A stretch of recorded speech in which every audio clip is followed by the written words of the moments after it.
ভাই বোনেরা যখন একসাথে বসে কথা বলে তখন মহান আল্লাহ তাআলা ফেরেশতাদের বলেন, এই সময়টাকে থামিয়ে দাও। আমি প্রথমবার যখন এই হাদিসটা শুনেছিলাম তখন আমি সত্যি বলতে অনেক বেশি অবাক হয়েছিলাম এই কথাটা শুনে।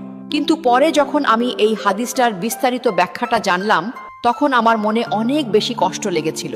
সেই কষ্টদায়ক বিস্তারিতটা ছিল ঠিক এই রকম: ভাই বোনের সাথে এই পৃথিবীর জীবনের পরে আর কখনোই দেখা হবে না। হাসরের কঠিন ময়দানে দেখা হবে না, আখিরাতে দেখা হবে না, এমনকি জান্নাত বা জাহান্নামেও তাদের সাথে দেখা হবে না। বাবা মায়ের সাথে দেখা হওয়ার সুযোগ বা সম্ভাবনা আছে, স্বামী স্ত্রীর সাথেও দেখা হওয়ার সম্ভাবনার কথা বলা হয়েছে।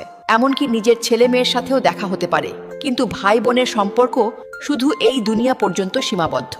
এই ব্যাপারটা জানার পরে আমার এতটাই খারাপ লেগেছিল যে আমার ভাই বা বোনের সাথে আর কখনোই দেখা হবে না। আমাদের মধ্যকার এই ভাই বোনের মায়ার সম্পর্কটা তাহলে কতটা বেশি ক্ষণস্থায়ী ভাবা যায় এই ব্যাপারটা একবার। যারা সামান্য সম্পত্তি নিয়ে ঝামেলা করে ভাইয়ের সাথে কথা বন্ধ করে, তারা এই ব্যাপারটা কেন যে একদম বোঝে না। আমাদের হাতে ভাই বোনদের সাথে কাটানোর জন্য এই পৃথিবীতে সময়টা যে কতটা কম রয়েছে তা আমরা ভাবি না।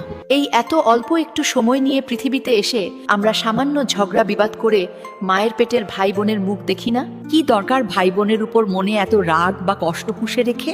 চলেন আমরা সবকিছু সহজেই ভুলে গিয়ে মিশে যাই, কারণ এই পৃথিবীতে আমাদের সবারই তো অল্প কিছু সময়ের ব্যবধান।